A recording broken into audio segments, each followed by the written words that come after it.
Welcome to Nerds at Church, a podcast about nerdery and the Bible. I'm Pastor Emily, and I use pronouns like they, them, theirs. And I'm Pastor Kay, and my pronouns are she, her. In this episode, we'll discuss the 12th Sunday after Pentecost, also known as Lectionary 20 or Proper 15, which this year falls on August 20th. We have one content note for you for this episode. We discuss racism mostly during the deep dive, but also somewhat throughout the episode. Check out the episode description for links to the Bible passages and other references we make in this episode. So our gospel reading for today is going to be Jesus speaking to the Canaanite woman. And because of the various things going on in that conversation and the background of it, we decided to do our deep dive for today on equity and the concepts of equality versus equity versus justice, and specifically how that has played out in the United States regarding affirmative action, regarding race and the Supreme Court and legacy college enrollment and so forth. Now, as we talk about these things, we want to point out that equality and equity and justice are all ideals. And affirmative action is policy, which is attempting to encourage some of those ideals. So when we talk about affirmative action, we're going to be more concrete and gritty, I guess, than when talking about the ideals of equality, equity, and justice. So first, to kind of set the stage a little bit, we're going to talk about the main big words that we're using and kind of what they mean and how affirmative action fits within those. So the first one that even is perhaps a precursor to equity, equality, or justice is diversity, which is when there are people present with different identities from each other at its basic. Sure. When we're talking about people, diverse people, the ecosystem, whole other species, literally. Sure. And so one of the things about diversity is part of diversity is getting at the representation. And that representation matters. It matters when we can see ourselves in people on TV. It matters when people who are different are showing up together. The other piece of it, though, is that tokenizing fits here. Having one person from each different category or that sort of a thing, which is not conducive to systemic change at all, and can actually be really isolating and harmful to the person who is being tokenized, the one person of color, queer person, etc. Yeah. And then a lot of the time we talk about equality. That's kind of like the next step of what we talk about after we talk about, okay, we want diverse people. We also want equality. And equality is about, frequently is the way we talk about it and try to live it out, is about treating everyone the same regardless of their differences. So this is a concept that sounds good on the surface level, but actually can be really harmful, because if you are looking at, for example, in the animal world, if you are looking at a sloth expecting it to run fast because it's a race, the sloth will always lose and the cheetah will always win. Sure. So treating everyone the same regardless of difference doesn't take into account the gift of difference. It tends to minimize difference. And the goals of affirmative action can usually go here, right? The goals of affirmative action are to get people into the school or into the job opportunity regardless of their difference, regardless of their race or gender or sexual orientation. And at least that's a lot of how affirmative action has played out, particularly when it comes to affirmative action as designed by the people who don't need it. Yeah. So we're not saying that affirmative action is about equality and that's it, but the goals of affirmative action are in some ways to get us to a place where we can have equality, but how that plays out practically is a completely different set of questions. We're living in the real world here for this one. And then justice. And justice is creating opportunities for those who have historically been denied them, and justice is repairing harm that has been done. So affirmative action usually fits here because it is about creating opportunities for those who have historically been denied them. And reparations generally fits here because it's about repairing the harm, right?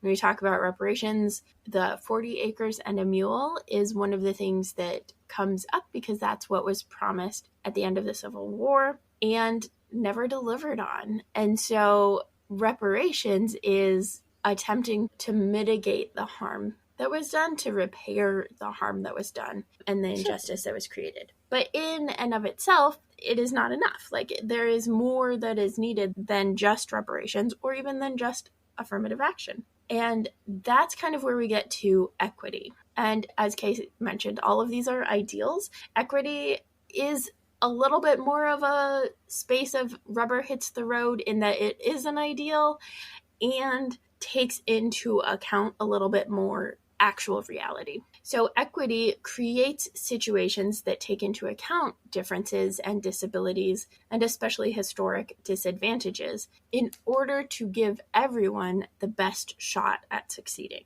So it's not expecting everyone to be the same, to act the same, to have the same experience, to do the same thing, but actually taking into account difference and creating the space for difference to be a result. And so this gets at challenging implicit bias and recognizing implicit bias and structural barriers to participation, to engagement, to leadership, to advancement, to all of those things. And it's an actual valuing of difference and diversity for the sake of everyone, recognizing that everything is better when there is more diversity present and when people can bring their whole selves to a job, a school, a situation. And this is affirmative action in a lot of ways is trying to do equity. It's trying to take into account people's lived experiences and historical experiences and create a situation where they can thrive. Yeah. So that's like a very, very,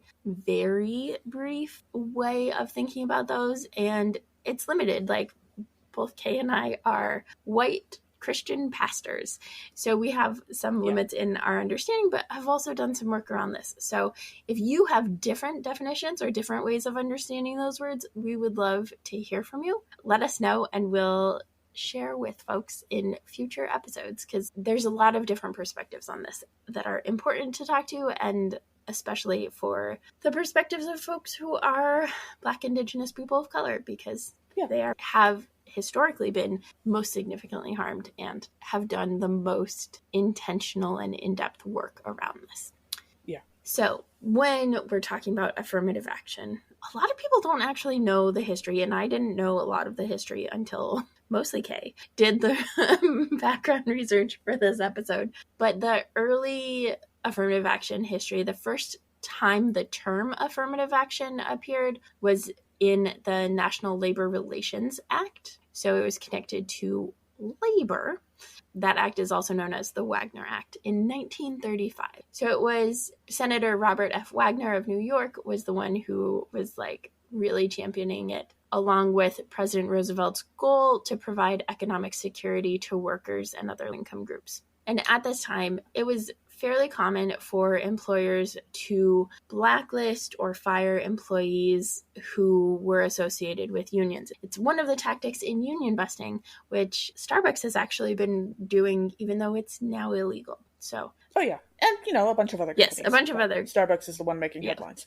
And the Wagner Act allowed workers to unionize without fear of being discriminated against, and empowered the National Labor Relations Board to review cases of worker discrimination, and in the event of discrimination, to restore employees to appropriate status in the company through, quote unquote, affirmative action. So that's a very different understanding of affirmative action than what we mean when we talk about it today. For the most part, we were usually talking about it in regards to education and specifically college applications and acceptance, but is a really important point, right? When we think about the histories and the roots of this term, it was about creating the space for people to more justly access work and organizing. Yeah. Which, if you want to know more about labor organizing, you can check out our episode that we did 2 summers ago, I believe, with Ale about labor organizing, and we'll link to it in the episode description. Yeah. The next big step in the United States was that in 1946, President Truman heard the story of Sergeant Isaac Woodard, who was a black man who had just been honorably discharged from the Army in World War II, and he was on a bus home and passing through a town that he wasn't familiar with. He was pulled off the bus by police, beaten and blinded, and left with some amnesia, and convicted of disorderly conduct and fined and then put in a hospital with substandard care for 3 weeks, all of which happened while his family had no idea where he was or what had happened to him. And then he was eventually found and sent to an army hospital and received proper treatment, but he was blind for the rest of his life. In response to hearing this story, and others, but this one was apparently the one that really got a reaction out of President Truman, the president founded the President's Committee on Civil Rights, which released their findings a year later or so in a book called To Secure These Rights in 1947. And this book examined and outlined Jim Crow policies in the South, and also how Japanese Americans had been treated in California and in the internment camps during the war, and various other race-related issues in the United States of the day. And basically, this report suggested a variety of measures around the country to improve what they called race relations, such as developing a federal protection against lynching and abolishing poll taxes, and then the formation of various government groups and committees related to civil rights, and also, for example, a permanent fair employment practice commission, that kind of thing, in order to encourage better treatment according to the law for all of our citizens. Mm-hmm. And then skipping ahead, in 1961, JFK signed an executive order that used the term affirmative action, which included a provision that government contractors specifically, and I think it's interesting to note here that the president has a fair amount of authority when it comes to federal or government employees and contractors and that sort of a thing. And so a lot of times we'll see stuff like this, where the minimum wage will be raised for government contractor, for anyone doing business with the government. Or in this case, government contractors should take affirmative action to ensure that applicants are employed and employees are treated fairly during employment without regard to their race, creed, color, or national origin. And so this executive order was used to promote actions that achieve non-discrimination. And what I think is also interesting about this is the way affirmative action is framed in this case is to prevent discrimination. And the language around affirmative action has changed a lot, and I think not for the best, because at its heart, affirmative action is countering the implicit bias and the discrimination that would happen without it. And there are plenty of studies and records that show that that bias exists and still exists. Yes, there's like a whole Harvard implicit bias test if you would like to check your own implicit bias in a variety of kind of categories. Sure, but also like there are actual records and studies of like how does employment work, how do admission to various programs work, like all of those studies also say that yes, all of these biases still exist. Yes, true. And then in 1965, LBJ issued another executive order which required government employers to hire without regard to race, religion, and national origin, and take affirmative action to ensure that applicants are employed and that employees are treated during employment without regard to race, color, religion, sex, or national origin. So in this one, creed is changed to religion, and then they add in sex. And I think that's important because it starts to get at, okay, we're recognizing the intersectionality of things, not using that term per se, but recognizing that there are multiple ways that people can be discriminated against that need to be taken into account. And then the Civil Rights Act of 1964 prohibited discrimination on the basis of race, color, religion, sex, or national origin. And the executive orders and the Civil Rights Act, both of those were prohibiting discrimination, like I said, not authorizing preference. So it's not saying preference these groups, but saying don't discriminate against these groups. Don't automatically dock points from these groups. Yeah. Okay, so let's talk about affirmative action and college admissions before the recent Supreme Court decision. And my background personally for speaking about this is that my mom, for her entire career, was a academic advisor at a state university. So I have some awareness of how academia works. You know how you hear about pastors' kids who never step foot in a church again after they turn 18? I am kind of that, but academia. I got exactly the degree I needed to do my job, and then I got the heck out. Because I knew a little bit too much about how academia worked and how the sausage is made. Mm-hmm. So before the phrase affirmative action was a thing, back in, the 40s and before that and so forth, before that became a known phrase, many colleges and universities admitted certain numbers or percentages of various minority groups, including women and also various racial minorities who were often divided into groups that didn't always make any objective sense, and also like Jewish students and so forth. So they would admit a certain number of those various groups according to their own choosing, often very small numbers or percentages of their classes. For example, in Mona Lisa Smile, Julia Roberts' character mentions that Yale Law used to hold 5 spots open for women in each admitted class, and one of those spots was traditionally held for a graduate of Wellesley College. That meant that the vast majority of schools, not just Ivy League, but especially Ivy League, admitted mostly white men. And any other students who were admitted had to have an extraordinary level of accomplishment to even get considered in the first place.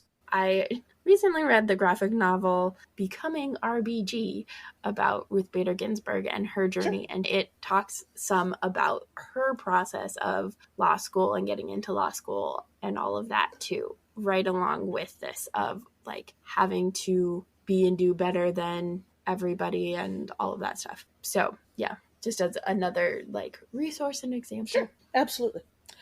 So, while many of the Ivy League schools refused to admit Jewish students on equal footing with Christian students, that is to say, based on merit rather than religion, for generations before affirmative action became policy anywhere, MIT, Massachusetts Institute of Technology, did welcome Jewish students on an equal basis. They were just considered on an equal basis with Christian students based on merit rather than religion. And this comes up semi-frequently in MCU fanfiction because there's often an assumption that Tony Stark has some Jewish heritage, and Howard Stark, in I believe almost all of the comics, went to MIT. And so that comes up now and then. And when we talk about all this, let's also note that all of this conversation about affirmative action in colleges is always entirely about the admission process alone. Students still faced and still do face discrimination on campus as students, and this makes it more difficult for them to graduate than their peers when they're going through that discrimination, and it used to be even more blatant than it is now. Although there's been a resurgence in its blatancy with the last few years. Absolutely. Yeah, so it's getting worse again.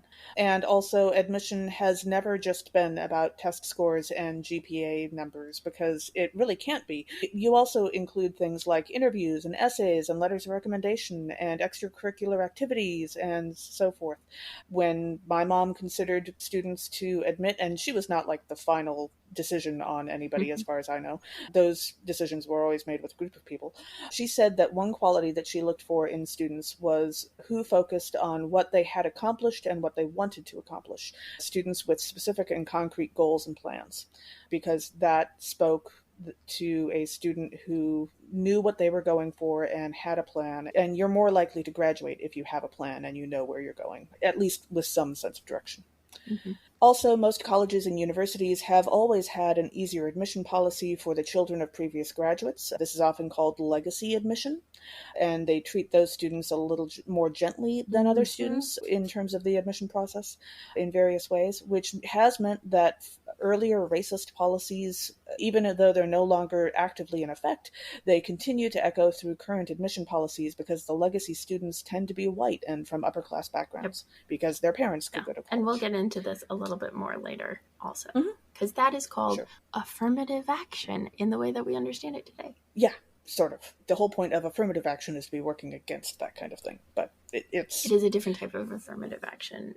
I would say it's discrimination, but yeah. And so then in the late 60s and early 70s, there was this sort of ongoing realization and process that happened in many schools and universities.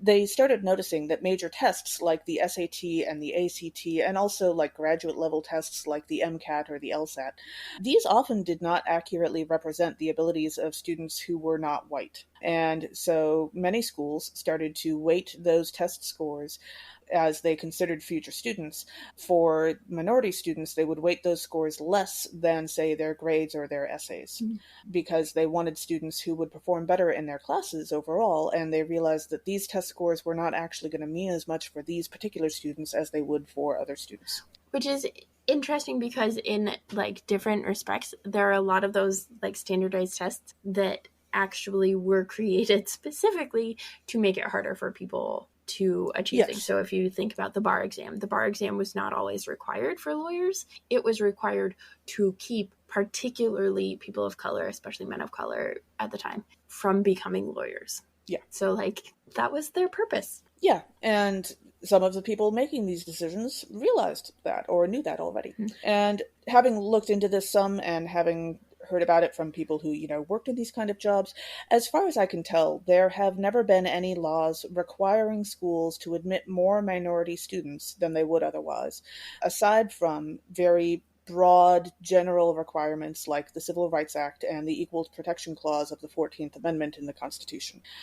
Basically, as long as the schools don't violate those, they're fine. So there are two major Supreme Court cases that people tend to talk about when they talk about affirmative action and college admission. The first is the Regents of the University of California versus Bakke. And what happened with this one is that the medical school of UC Davis admitted 100 students each year. In the early 70s, they had a policy of holding 16 of those slots, 16 out of 100, for minority students. And for those minority students, they did not hold those students to all of the usual admission policies, the usual baseline rules of what you had to meet in order to be considered for admission, which would acknowledge the possibility of, say, racism on the part of their teachers or the tests that they had taken, that kind of thing. But they still chose those students based on who were believed to become the best students. Like all colleges want the best possible students because that increases their reputation. And so in 1974, Alan Bakke's case against the UC Davis came to the Supreme Court. He was white and had been rejected from the program twice and claimed that he would have gotten in if this program for minority students didn't exist because of his MCAT score and his GPA. But do remember, of course, that more than that are considered in the admissions process, like the interviews and essays and letters of recommendation and so forth. Sorry. Possibly, yeah. Yeah, I mean, making a good impression on the staff in general is always a good policy. I don't know anything particular about this guy aside from this court case. And he won the case as the court said that the policy of UC Davis did violate the Equal Protection Clause. He was admitted, and the decision made it illegal for schools to admit minority students with lesser requirements than they had for white students. But it still allowed schools to generally consider race in their admissions choices. And then the second Supreme Court case that people talk about is Hopwood versus Texas. And this one was repealed in 2003. I'll get to that in a second. Cheryl Hopwood filed a lawsuit against the University of Texas School of Law, and her case reached the Supreme Court in 1996, as she and a handful of other white students hadn't been admitted despite having better LSAT grades and GPAs. See how these are, again, quantifiable things than some of the minority students who had been admitted. And again, this did not take into account things like interviews, essays, letters of rec, extracurricular stuff, things like that. And the Supreme Court refused to hear the case and upheld the Fifth Circuit Court's decision to outlaw any use of race factoring into school admissions. Many universities and other schools were disappointed by this decision since, as previously mentioned, they knew that certain metrics like test scores were less able to predict the performance of their minority students. The ruling was later repealed in 2003 with Grutter versus Bollinger. I'm not entirely sure I'm pronouncing those right, which decided that the Constitution, quote, does not prohibit the law school's narrowly tailored use of race in admissions decisions to further a compelling interest in obtaining the educational benefits that flow from a diverse student body. Because there are educational benefits to having a diverse student body, which I feel like I shouldn't have to say out loud, but here we are. Yeah. And what I think is interesting is that the assumption that are made by people who are saying, no, you're discriminating, that affirmative action is like reverse racism, right? Those sorts of, I'm using air quotes on reverse racism because that is not a thing, but those sorts of arguments are based in this incorrect belief that the test scores, that there isn't already bias built into every step of the way. Like, there are so many studies that show how racist teachers can negatively impact students of color and the classroom in general, right? There's just so much that shows the bias of these test scores that were created in order to keep people out. Yeah.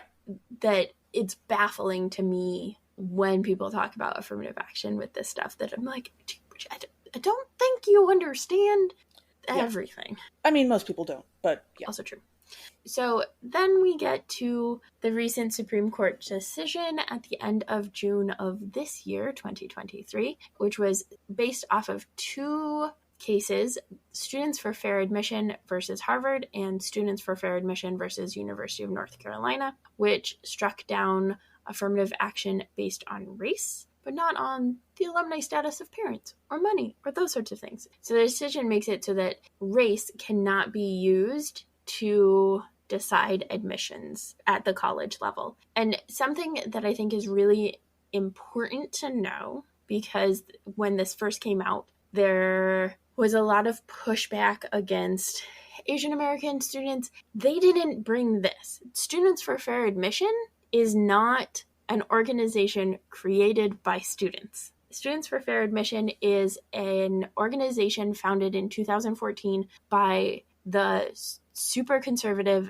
activist Edward Bloom in order to challenge affirmative action admissions policies at schools. Like, the purpose of this was to go after affirmative action. And the way that we talk about affirmative action today versus the origins of the term, again, being not to discriminate based on race, to prevent discrimination that is already happening and built into the system, particularly based on race. The way we talk about affirmative action today is as an uplifting. And the reality is affirmative action has still, because we haven't addressed all of the systemic stuff, has still been about countering the discrimination that is already faced, particularly by Black, Indigenous people of color, but also by queer people, by women, other people with marginalized identities. But the way it's talked about is that it preferences people of color, that it preferences women over and above white people, particularly white men, in terms of applications and acceptance and admission. And that is problematic on a number of levels. Partly, there is a sense of entitlement, right? It points towards the entitlement that particularly white students and white families feel that they are entitled to those positions, and that when people who are benefiting from affirmative action receive admission and they don't, that their position that they're entitled to was taken from them, when in reality, they're not entitled to anything. And if we're talking about affirmative action in that sense of like preferencing, the actual affirmative action that happens all the time and that wasn't challenged and wasn't struck down by this decision is, as I mentioned before, and Kay pushed back because we were using different definitions, right? But when we think about legacy admissions, when we think about people who give significant amounts of money to colleges because they can, so that their kids can get in, that is affirmative action in the sense that people are claiming actual affirmative action is, right? It is preferencing particular groups of people based on.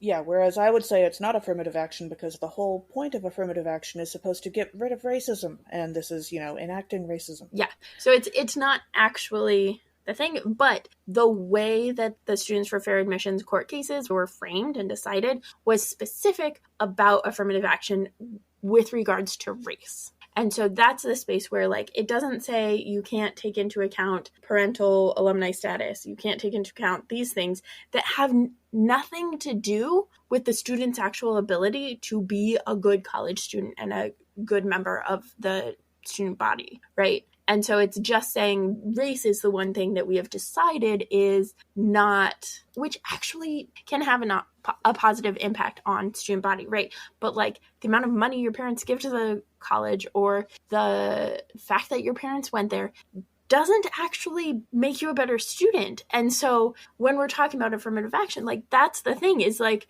the way the court case was decided was specifically about race, when that is not the only factor that is used, and when there are other factors like alumni status and economic status that actually have zero bearing on ability to be a good student, that are used to benefit particularly white students in getting into the college. Yeah. I clearly have strong opinions about this, but I do think it's important to recognize those kind of nuances and the ways that the language we have used around affirmative action has shifted. And that's largely because people like Edward Bloom there has been a long process of shifting the narrative, including like, I remember in our debate group debating affirmative action and the idea that people of color, particularly Black people, can't actually be objective about affirmative action and white people can, right? There's this sense of white people as the default and as objectivity, which goes with the test scores, which goes with all of that and is harmful and a lie. Okay. Yeah. After that rant and lots of very important information, affirmative action is not just used in college admissions. As we mentioned, its origins are around employment practices. And there are a lot of companies who have realized that it is better to have more diverse people in the company. Now, many of us have seen the like pyramids of hierarchies where like the little avatars at the very bottom of a company are really diverse, and the higher up you go, the less diversity there is. And then there's usually just a white man as the CEO, and there might be one white woman on the board or something. So that's a great example of diversity, but not equity, but not the steps needed to actually have equity and equality and justice. So companies have then done, okay, well, we want to take affirmative action in our hiring practices, which again is to counter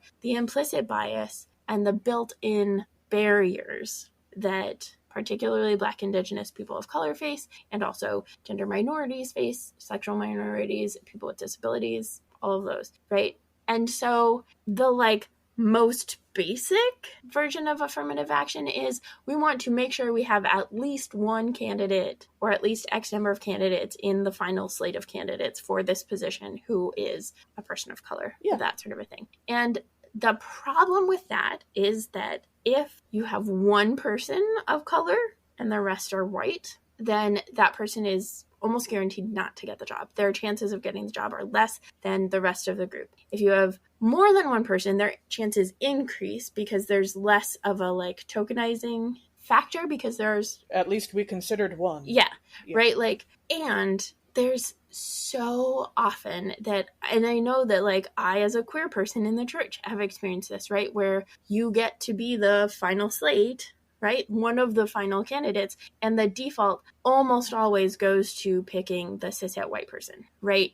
When it comes to women, this is often called the glass ceiling. Yep. And when it comes to women getting fired, it's also called the glass cliff, because women are hired for jobs that are the most difficult, and then when they fail, because obviously anyone put in that job was going to fail, they get fired, and that is the glass cliff. And in the church, we call it the stained glass ceiling and the stained glass cliff. Yeah. And that happens a lot because we're not looking for the right things. We're looking for, do we have a diverse slate of candidates rather than, and this is how affirmative action was once explained to me, and I was like, oh, that makes so much more sense. Instead of just saying we need X number, right, doing a quota system for affirmative action, it makes more sense to say, and this also would still be allowed and legal and gets around the recent Supreme Court decision, to say we're looking for particular experiences from people. So does this person have experience working cross-culturally? Does this person have experience engaging around differences, overcoming struggles or biases? And statistically, that is more likely to be a person of color or a marginalized person than it is to be a cishet white person, because those of us who are white are so easily just surrounded by mostly white people. And Black, Indigenous people of color in this country frequently have to engage across cultural barriers because they are minorities. Gender and sexual minorities have to engage across cultural barriers because we are minorities. And so you get characteristics that are really good for any company or business, but also you are more likely to get candidates who don't just make it to the final slate, but also who are hired for the job. And those are particularly with like, what are the characteristics you're looking for in a person? That helps to counter the implicit bias, because it is specific examples of things that are more likely to be the people who are discriminated against because of implicit bias. And there's some like blind hiring practices. I don't know what a more appropriate term is for that, but where like names will be taken off of resumes, so you don't see the name, so that you can't have the implicit bias of if the name sounds like a woman's name or sounds like a person of color. And that can help, but at some point, like, you're going to actually meet the person and the implicit bias comes back. And it doesn't take into account the many, many times that person has already faced discrimination because of their name or their gender or whatever. Absolutely. Yeah. And one of the episodes that I think is a really interesting one that kind of deals with affirmative action is the West Wing episode from season 3, episode 12, which takes place during the Iowa caucuses for Bartlett's second term. And it's called The Two Bartletts. And affirmative action is just one part of the story, but CJ really like embodies the stereotypical white anti-affirmative action position, right? She is upset because her dad kept getting passed over for advancement opportunities because of her perception of a less qualified Black woman being hired. Whereas I find it kind of difficult to believe that she actually like knew the qualifications of the people who her dad was going up against. Yeah. Personally. Yeah. But I think that every time I hear that from her, I'm like, CJ, come on. But I think it's important to recognize that that is the perspective. And part of what CJ doesn't say, but is implied in that, is her dad had some sort of entitlement to that position. He should have gotten that position, but it was taken from him, right? And she doesn't say it like that, but that's the mentality connected to that. And in the episode, there's also other stuff where Bartlett like fluffs on talking about it because he doesn't want to talk about it. He doesn't want to be clear about his beliefs. Charlie has a great perspective on it, obviously, because he is a Black man in the White House. And generally brilliant. And so, like, yeah, of course he's going to have a very accurate and thoughtful response to it. But it's a great episode because it gets at the assumptions of entitlement and competency that are underlying so much of the conversation that we have around affirmative action. Sure. So, all of that being said, why does this matter? Why does affirmative action matter? If you haven't already gotten the message, affirmative action, when done well, can help to counteract the ongoing harm of systemic injustices, the legacies of slavery, sexism, queerphobia, classism, Christian nationalism. All of those continue to impact us unless and until we can sufficiently counteract them. And so by counteracting that, or trying to counteract that, it creates a learning or other environment with more creative possibility and more engagement and more diverse experiences. It creates situations where the workforce, where the workers, where the students, where whoever it is that we're talking about has more opportunities to be creative and innovative. And it is not the be-all end-all. It is a necessary component, and especially when it comes to like admissions and hiring practices, it is a precursor. It is the first step to a lot of the other work that still has to happen. The culture in schools and in companies still has to change and respond and grow. But it is unnecessary first step on a number of levels. Yeah, unfortunately, it turns out there is no magic wand you can wave to undo all of the effects of bigotry in the world and the ongoing effects that it has in the policies and systems that already exist. Strange. Yeah. Also, on a more personal note regarding college admission specifically, school admission can't and should not be based solely on quantifiable things like test scores and GPAs if what you're going for is the best possible student body of students who are likely to graduate and add good reputation to your school. Well, okay, let me preface this by saying I'm talking about schools that are not for-profit institutions. Right. Don't go to for-profit institutions. They are out for money. They don't care about you. Schools that aren't for-profit institutions, whether we're talking about state schools or private schools, ultimately speaking, what they're going for is a better reputation for themselves. And they get a good reputation from higher graduation rates, higher scores and grades in general, and higher accomplishments from their graduates. And therefore, these schools want their students to graduate, they want their students to get good grades, and so on, because they want this good reputation. So when the schools say that their students do better with a diverse student body, it's because they've seen it. And I'm not saying that schools are acting purely out of altruism, because what they want is a better reputation, and this is how they would like to go about doing it. I am not saying that all college affirmative action policies regarding admissions are fair or reasonable or correct or even helpful, because I'm sure a lot of them aren't, and they vary widely. But I think that the reason that they're trying is because they've seen it helps, because otherwise they wouldn't bother. Also, continuing on that more personal note, do you want to get admitted to the school you want to go to, whether we are talking about undergraduate or graduate? Well, when it comes to undergraduate work, my first suggestion is get an associate's degree at a community college.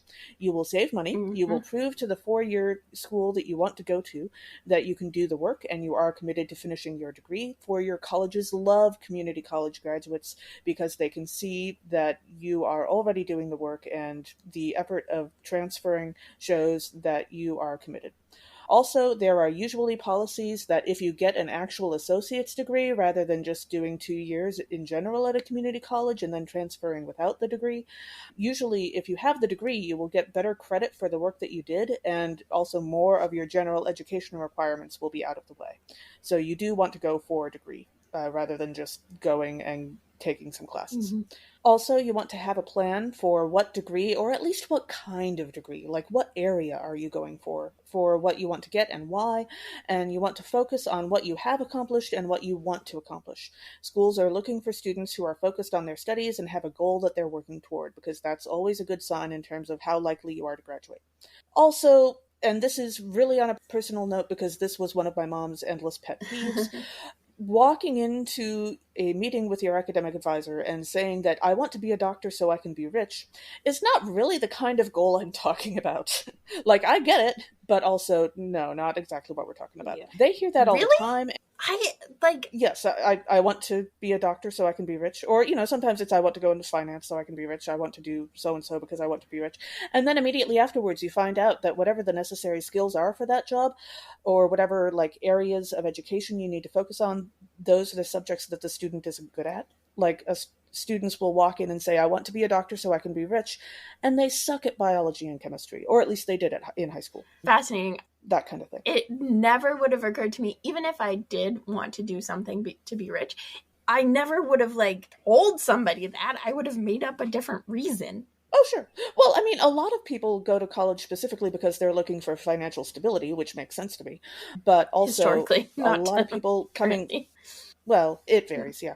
But also, a lot of people who come from a background where, say, they are the first generation of people to go to college in their family, because they don't get the coaching on how to talk to advisors, on how to talk to admissions people, that kind of thing, they wind up being less specific in what they're looking for. And they also don't necessarily know how to do research on what they're looking for. So basically, for example, if you want to go into the medical field, you figured that much out, I would suggest you do a little research, which you can do online for free, on what is required to go into various kinds of jobs. And remember that there are a lot of different kinds of jobs in the medical field. most people don't actually want to be doctors because it turns out that that's incredibly expensive and it takes a really long time, and often it kind of destroys your life in the process. Like, you will not sleep for 8 years. So this is maybe not actually, unless you really, really want specifically that, and you are absolutely certain that is specifically what you want, look at some other choices. And so you might want to look into various kinds of physical therapy. There are technicians for labs or for various types of tests like x-rays, things like that. There are various kinds of nursing. There's a whole bunch of options. Look into stories from people who are in those various lines of work, which you again can find online, like on Reddit or social media or whatever. Talk to some people who are in those different kinds of lines of work and ask yourself questions like, okay, what are you good at? What do you like doing? What aren't you good at? What don't you like doing? If you are good with people but you faint at the sight of blood, that's going to affect what kind of work you go into. If you are good at math but you are bad at chemistry, it's going to affect which part of the field you go into, that kind of thing. And so knowing things like what you're good at and what you like and what you're bad at and what you don't like, that's half the battle. And there are, especially in like the medical field, but I think in a lot of different areas, there are like things that your employer will do to help you. So for example, if you start out as a certified nursing assistant, that's the like first step is you become a certified nursing assistant. There are a lot of hospitals that will pay some or all of your educational expenses and tuition expenses to continue your degree or to get a degree in nursing. Yes, because our medical field is wildly understaffed at the moment and we need more people. I think the same is probably the case in education, of if you come into education as a teacher's assistant or those sorts of things, then there's room for some areas for of some teaching, areas yes. of teaching. But basically, my point is, you don't have to have an exact job description in mind when you're applying to your undergraduate college. That would be silly. But know some stuff about yourself and know some stuff about the general field that you want to go into. And that will help a lot, especially if you can verbalize those things. And also, just on a very practical note, plan for being the student that you are. Don't hinge your success in college at suddenly becoming a completely different person once you are a college student. If you are not a morning person, do not take 8 a.m. calculus.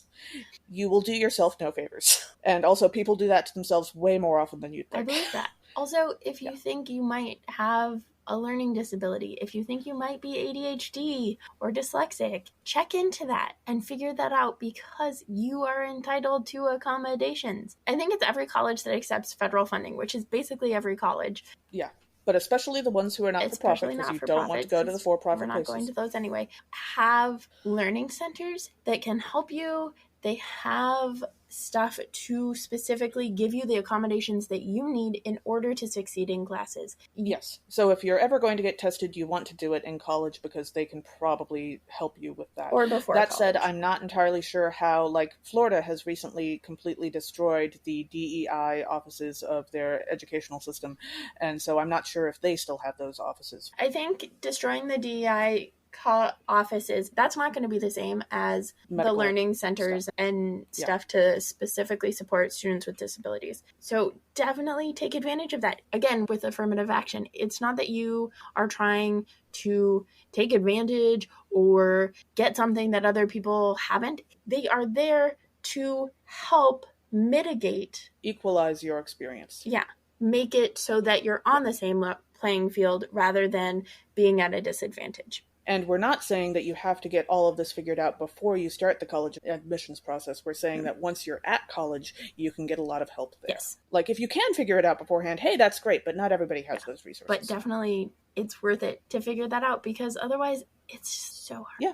Also, when it comes to things like equity, equality, justice, diversity, there's a lot of learning that we all still have to do. And there are 2 resources that I will specifically encourage you to check out, and we'll link to them in our episode description. But there's a daily or weekly e-newsletter thing called Anti-Racism Daily that I have subscribed to. And if you do the weekly one, you get a recap of all of the articles sent during the week, so you can click on them and the ones that you're interested in. But it does a really good job of looking at intersectional concerns around not just explicitly racist things, but they've also done a lot around the anti-trans bills and a variety of different categories. So it gets into the specifics, and the weekend edition has like people can write in with questions and they'll answer them. So it's a fantastic thing. They also have started doing diversity, equity, inclusion trainings. So if you are interested in that for your organization, I don't have any experience with them doing it, but I do have experience with the newsletter, and it's fantastic. So I would check them out. Also, anti-racism training in general is so important. It's best if you can get a group to go to it. So a group from your workplace or your school or something, or get it hosted by your workplace or your school. But even like the times that I've done it and I've been kind of thinking about something that there's no one else in the group who's like connected to that specific thing, it's been really helpful in my own understanding and analysis of organizational structures and those sorts of things. And the one I've done the most is Crossroads Anti-Racism Training, which is based out of Chicago, but there are a whole bunch different people, different groups do them online or in person, all sorts of opportunities and options. And that education helps us with our own implicit bias, but also helps us look at the structures that need to change to take into account implicit bias and structural harm and historical harm. Yeah. And our readings. So as we dive into our readings, our first reading is from Isaiah chapter 56, verse 1 and verses 6 through 8. God proclaims that all people who serve God are equally God's own, no matter where they are from or what their body or gender is like. So one of the things that happens in this passage is the Revised Common Lectionary creators have cut out verses 2 through 5, which is the place where like a lot of people maybe feel discomfort. But that's also the blessing of eunuchs. So don't do that. Don't exclude things that make you uncomfortable. I love verses 2 through 5, so I'm really excited that Kay took one of those verses. But also this reminded me of, I've been watching and learning a lot about a supposed artificial intelligence, but really just like algorithms. And that like the things we call AI learn what something is, how to do something by excluding outliers. So there was a thing of like looking up photorealistic picture, like having AI come up with photorealistic images of autistic people, of an autistic person, and 100% of the time the person was white. 95% of the time I think the person was a boy.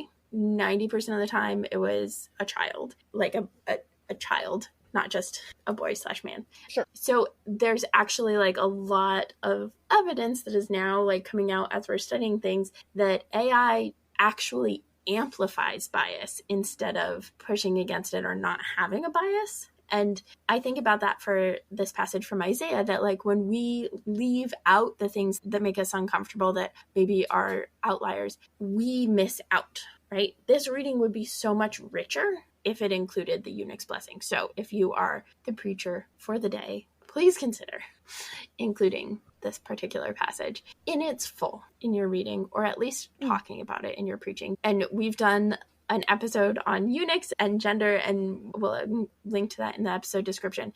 But yeah, it's a blessing that people need to hear, and there's so much that connects queer people to eunuchs for better and for worse. They're not the only example of queer people in the Bible, but that blessing is powerful. Don't keep it locked up. Yeah, absolutely. Although I don't know that I'm addressing verse 2 in the way that you were exactly hoping for. No, but you're like addressing verse 2 and acknowledging that it exists. Sure. So, in verse 2, we read, "Happy is the mortal who does this, the one who holds it fast, the one who keeps the Sabbath, not profaning it, and refrains from doing any evil." So, notice that this verse doesn't say that you have to be a kind or helpful or perfect person. Like, this is literally just about following God's law and not actually being evil. That is a fairly reasonable bar to set. Like, you can still be petty or mean, I guess, under these rules. And it reminds me of, in the book The Goblin Emperor, the character Setharus is one of the people we meet first. And yes, of course, he's racist, and his concept of childcare is pretty horrible. But also, like, it turns out he's not a murderer, and he refuses to commit actual treason. He has standards. They're just, kind of low and pretty weird, but there are standards there. So we're not saying that you have to be perfect, by any means. And then in verse 6 we read, "And the foreigners who join themselves to the Lord, to minister to him and love the name of the Lord, and to be his servants, all who keep the Sabbath and do not profane it, and hold fast my covenant." Well, speaking of keeping the Sabbath, let's remember that that was not just about taking a day off yourself in the ancient world, but it was also about making sure that everyone in your household, no matter how low status they were, also got a day of rest. And that included rest from doing tasks to care for themselves, like their own laundry or cleaning. And so you had to allow them time to do that during other times of the week. And so this is a justice issue. And so the thing that occurs to me while I was thinking about this was I kept hearing Will Smith during the movie Independence Day yelling, "I could have been at a barbecue!" Because, your time off actually is important, even if you're being attacked by aliens. That is a great argument for a 4-day work week. Sure. It is. Look up 4-day work weeks. They're fantastic. Yes, that's like a couple of steps past where I was going. I mean, yes, but we don't have somebody we gotta have time to do the things. We gotta have time to rest. Just so many things. Absolutely. And then in the second half of verse 7, God is talking about gathering people to God's holy mountain and says, "Their burnt offerings and their sacrifices will be accepted on my altar, for my house shall be called a house of prayer for all people." And last night I watched the Jesus Revolution movie, which I didn't realize it was based on the birthing of what is now the modern evangelical movement, but I thought it was going to be a comedy. I was wrong.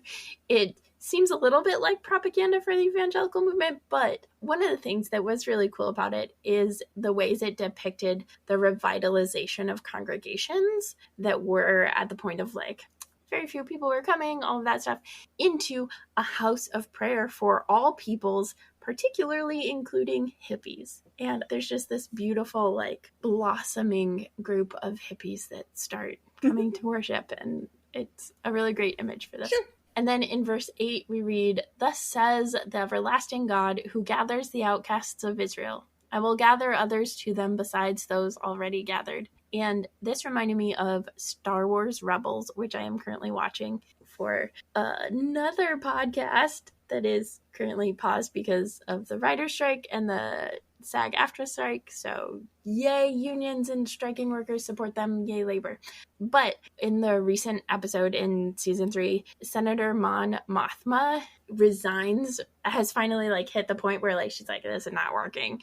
I can't do anything more in the Senate because it's just too corrupt." And so she resigns from the Senate and issues this call to people to join the rebellion, which at this point has just been a bunch of scattered cells, and they all go to the place to meet up, and then all of these different ships start to show up, and it's just this beautiful gathering all those who want justice, who want a democratic and representative intergalactic government to gather together, and it's beautiful. Yeah.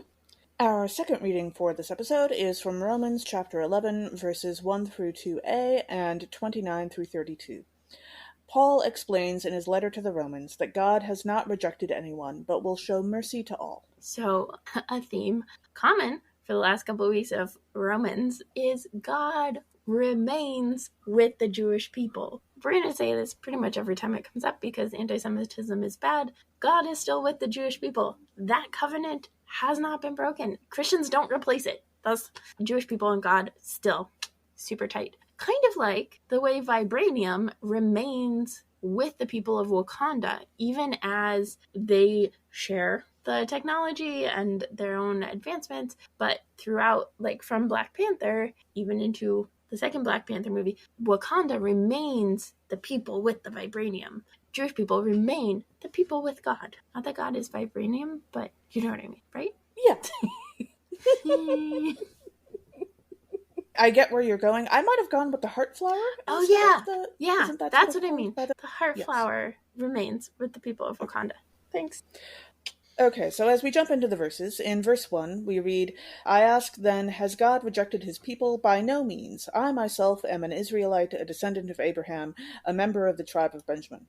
Paul, buddy, this is not making the argument that you think it's making. Like, you are literally the most prolific author of the early church, and you admit that your separation from your heritage is something that you grieve. And so, once again, we are forced to ask, how would the history of the church be different if Paul had been able to get some therapy?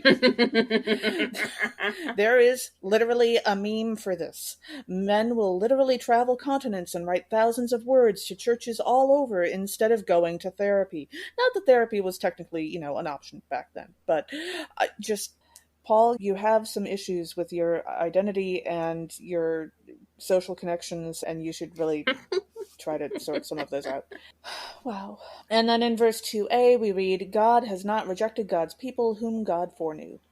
The ethics of being able to see the future are, complicated, especially since we rarely get to talk to anyone who can do it, or at least talk in a way that we get to hear back about how that goes. But presumably, creating a group of people, knowing in advance what they're going to do, and then rejecting them later would be cruel and unusual. And so I wonder if this means, does this work as an argument for universal salvation since God created everyone? I mean, I vote yes, but I could see it. Also, I'm particular about being pretty much a universalist, so, Yeah. I will also just straight up admit that I went for these two verses instead of the verses later on, because I was doing this before I had my coffee, and I could not entirely figure out what those later verses, meant.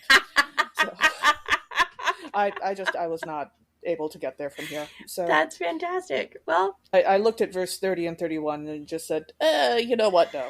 I mean, I also skipped verses 30 and 31, but I did mine last night before bed. So, yeah.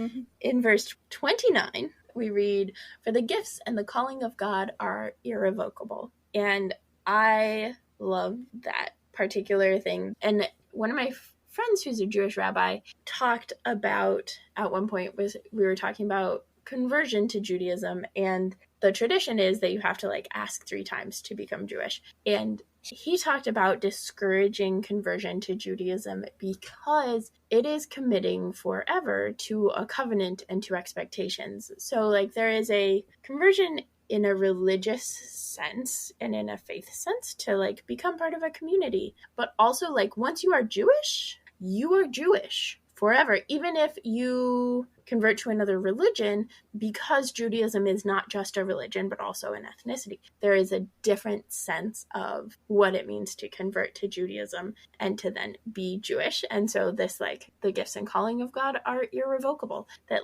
once you say, okay, God, I'm here for this covenant, then that's, you're here for the covenant. You're held to those standards, which I kind of really like. I like that there is that way of understanding and experiencing relationship with God of whether or not you even believe in God or are atheist or become atheist or all of those things. Yeah, absolutely. And then in verse 32 we read, "For God has imprisoned all in disobedience so that God may be merciful to all." That's, one description of free will, kind of, but it sounds more like the Capitol's perspective in the Hunger Games of the reason they do the Hunger Games is as a gift to the districts and to everyone to remind them of the pain of war. And it's the Hunger Games are not a gift. Forcing the districts to sacrifice 2 kids every year is not a gift. No. So, thanks, Paul, but I feel we're both Paul, the things you're saying are maybe not are not getting the message across that you want to get across. Yeah. Today. This seems to be a continuing message. Yeah. And then we dive into our gospel reading, which is Matthew chapter 15, verses 10 through 20 are optional, and then verses 21 through 28. After pointing out that defilement comes from the heart, not food that is eaten, Jesus is confronted by a Canaanite woman, calls her a dog, and then, impressed by her faith, expands his mission from only the people of Israel to all people. So one of the themes in this passage is the idea of a turn of phrase. And I know that Matthew says it's about the woman's faith, but Mark, the earlier version, says it's about her words. And right now, I am just in this space where I really want an epic rap battle between Jesus and the Canaanite woman, because the Canaanite woman would win the epic rap battle. I'm just saying. when you say epic rap battle, I don't go to like actual rap battles in my head. What I immediately start picturing is that TV show where celebrities will cover a song and they compete against each other for who can do the best Oh. cover, and thus we have that wonderful gif of Dwayne "The Rock" Johnson singing "Shake It Off," and also Yeah. Tom Holland's version of Umbrella, Yes. and so forth. Tom And Holland's Umbrella so, is the one that I have seen the most of. oh yes, absolutely. So now I'm getting a mental image of, Jesus singing "Shake It Off" in my head, and actually, it's kind of fun. That's fantastic. No, I was thinking of, I realize that's not what you're a going while for. ago there was a YouTube trend of epic rap battles with historical figures. Oh, I did not see that. Okay. That's what I was thinking of, where they like had, I don't Sure. know, like Luther and Calvin or something, and it was hilarious. They did a bunch of them, but I think an epic rap battle between Jesus and the Canaanite woman would be phenomenal. Absolutely, yes. And then in verse 14, we read Jesus saying, "Let them alone. They are blind guides of the blind. And if one blind person guides another, both will fall into a pit." And I just need to say, that is not how that works. Like, yes, blind skiers benefit from having guides who can see. But in general, blind people are a lot of the time actually the best guides for other blind people, especially for people who are newly blind, so not like blind from birth, because they have figured out how to navigate the world without visual sight, and so can better guide other people in navigating the world and give them tips and tricks and stuff. And if the power ever goes out, blind people are probably the best guides at night because they don't need light to navigate. Yeah. So as we read verse 21, we read, Jesus left that place and went away into the district of Tyre and Sidon. And yes, actually, I'm pretty sure it's pronounced Tyre. That's okay. And the subtext here is that Jesus is leaving the place that is Israel, where he, as a Jewish man, is in the majority. Most people around him are of his culture and faith and background. And he is going into a place where he is the minority. Most people around him are not of his culture and faith and background. And so this meeting that he's about to have with the Canaanite woman has some guess who's coming to dinner vibes to it. This is a classic movie that was famously one of the first to show interracial relationships in a positive light, with Sidney Poitier as the prospective son-in-law having dinner with Katharine Hepburn and Spencer Tracy, and also the actress who played his fiancée, Catherine Houghton, I think was her name. She was not nearly as famous as any of the rest of them. Mm-hmm. And as a doctor and a rich man, Sidney Poitier's character has a lot in common with his educated and well-off hosts, but as a black man planning to marry into a white family, in a movie that came out literally 6 months after the Loving Supreme Court decision that made interracial relationships legal across the country, he is not in the majority at all. That is an incredibly awkward meal. It is, however, a great movie. And I thought that really the whole movie was handled very well, although I haven't seen it for several years now.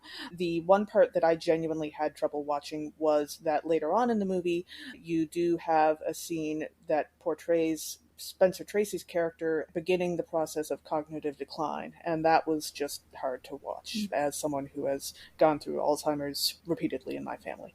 So I'll give you that warning. But the meal part itself is just absolutely excellent, and all of the actors are in their prime. It's amazing. Nice. I have not seen it, but it sounds cool. Yeah. And then in verse 22, we read, "Just then a Canaanite woman from that region came out and started shouting, 'Have mercy on me, Lord, Son of David. My daughter is tormented by a demon.'" And the use of the term Canaanite here is a bit like the use of mankind. Canaanite was not a term used at that time.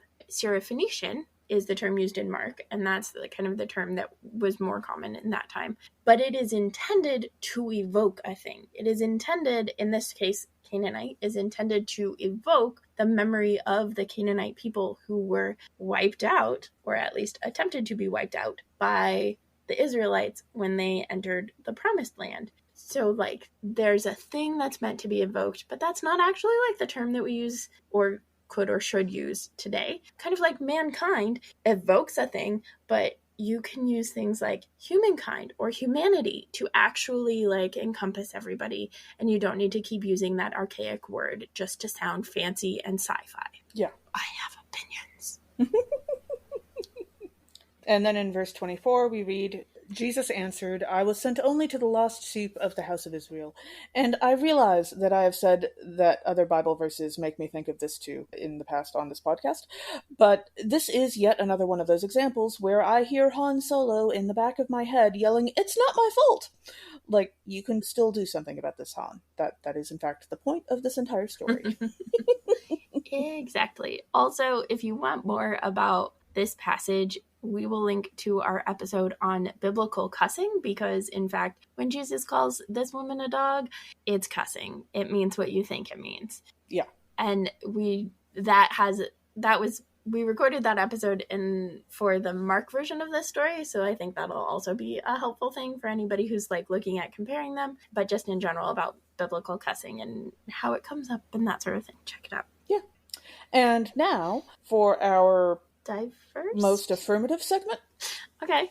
I was going for most diverse. Like, maybe? I mean, I don't know. Sometimes. Affirming. We do occasionally cast humans, so that probably counts. Yeah. I mean, also the Muppets are very diverse. Yes. Let's make a Muppets musical. Emily, who would you like to cast? Absolutely, 100% Miss Piggy is the Canaanite woman who will definitely take on Jesus and his denial of care for her child. See, I love that. And also, my other reaction to that would be, I also want another person in that scene, not as Jesus, but in having a reaction to the scene, because Rolf totally has to be there and then stare straight into the camera after Jesus calls her a dog, because Rolf is a dog. And also, as if that weren't enough, none of the Muppets are white because none of them are, human beings, but Rolf is sort of coded to be African American or have some cultural traits in common with the African American community. And so the idea of not only is he a dog, but also he has a relationship with a racial minority community.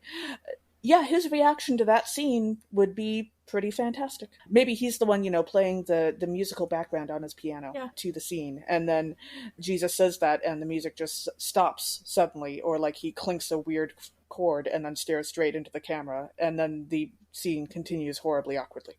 I think that's a great idea. And he could also be a disciple, right? Because Jesus is going with his disciples, but he's the disciple who's carrying the piano around. Well, the other disciples are carrying the piano, and he's the one playing the piano, because, Jesus always needs a musical backdrop. Obviously. If this is the Muppets musical. Yeah. It's true.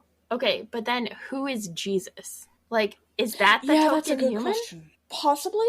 I know we generally don't cast Jesus as human, but also... Well, in this case, I think I would want Jesus to be a Palestinian, too, because, there are some added layers on this once you realize that these days Jesus is a minority in the larger world. Yeah.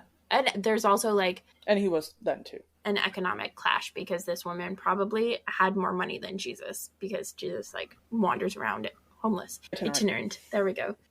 And she probably, was from an upper class. And it's just, such a big trauma collision. But yeah, I don't know who I would cast, though, for Jesus. Yeah. And also, keep in mind that he's got to be in his early 30s, so he can't be too old either. Yeah. And, a lot of the actors that we cast are, that older I would ones. think of immediately are way too old. Mm-hmm.